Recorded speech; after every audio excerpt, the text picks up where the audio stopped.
I debate socialists all the time, and their only real comeback is, oh, that's not real socialism, or that's not real communism. Is there any way to really get around that and try to make them see that, look, just because your version of socialism, that magical fantasy land version of socialism, has not been tried, doesn't mean that socialism is an acceptable concept. Yes. So the problem is that you're arguing with them in terms of the effectiveness of socialism. So what that argument is, you say socialism doesn't work, it fails everywhere, it makes people poor and miserable, right? That's the argument. And then they go, but that's because it hasn't been properly tried, right? That's their comeback.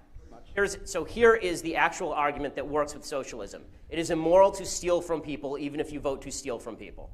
Okay, if there are 3 people in a room, and it's me, and I have $100, and you and your friend are in the room, and you vote to beat me up and take my money, that does not make it morally legitimate for you to beat me up and take my money.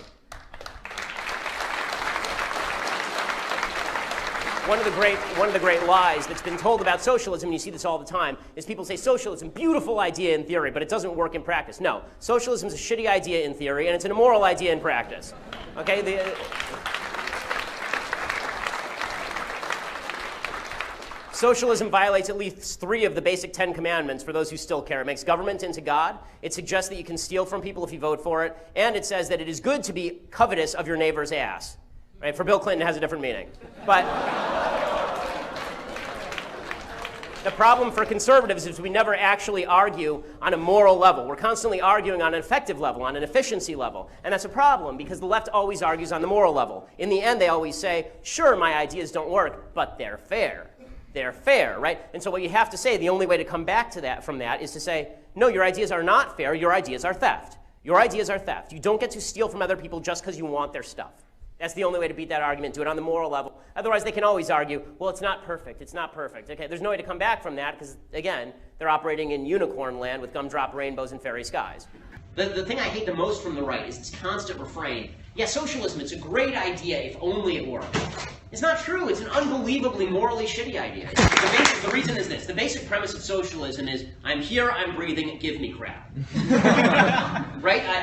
You have an obligation to care for me. I have a right to health care. I can force that doctor to go to medical school, expend $200,000, spend her entire life learning medicine, and then I can walk into her house and force her to provide me medicine. Right? Capitalism, by nature, is the opposite. Capitalism is the idea that I will starve unless I give you a good or service that you want.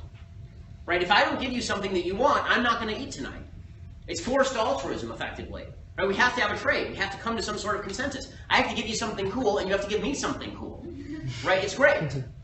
Socialism is rape, and capitalism is consensual sex. The reality of the situation is that the economy grows because people engage in consensual transactions, and people invent new things in order to engage in more of those consensual transactions. That's not an impoverishing thing. The truth is that socialism is the most selfish philosophy on planet Earth because it is based on the essential concept that I am breathing, therefore I deserve. Capitalism is, in essence, forced altruism because if I don't give you something that you want, then I will starve. If I don't give you something that you want, then I will starve because it is based on consent, whereas socialism is based inherently on force.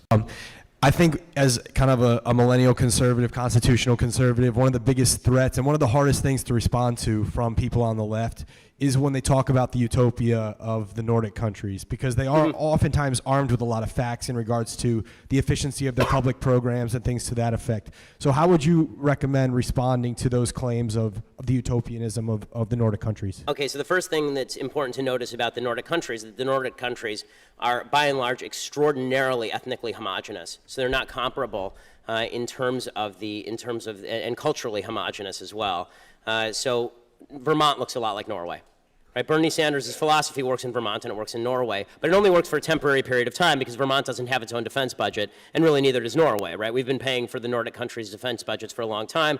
Also, it's worthwhile noting that the taxes in these countries are extraordinarily high, and the countries are going bankrupt anyway. So for about a 15-year period, 20-year period, the Nordic countries have been experiencing extraordinarily slow growth, which has led them to actually elect more right-wing governments on economics and deregulate their economies, because it turns out people don't like paying twice the amount that it costs for a normal car.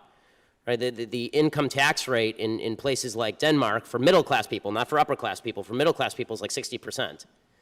So, it's easy for students to say 60% sounds good, but you all go to Yale, which means that eventually you'll have a job that pays you enough that you'll be paying a high percentage of your income in taxes, and it ain't that much fun. There's a reason that Denmark, all these countries are now turning away from this, and they've been living off the back of America paying for their defense budget for a very long time. So you have the privilege of not having to pay your own defense budget. You also have a group of what can best be described as upper education people who have grown up in Western countries with a particular set of values, and socialism, at least in the Nordic way, not full government ownership of resources, but high redistribution of income, that is capable of lasting for a certain period of time, but even there it collapses. Right? The lack of my $100,000 salary, that's because society is mean, and so we have to transform the society. And that's why young people, again, 40% back speech codes in American life.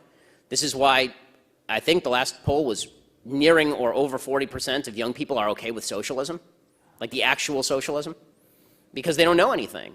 They've been taught stupidity, and how they feel is all that matters. I mean, there's a video that's going around the internet getting all sorts of play about income inequality. Income inequality is the stupidest issue.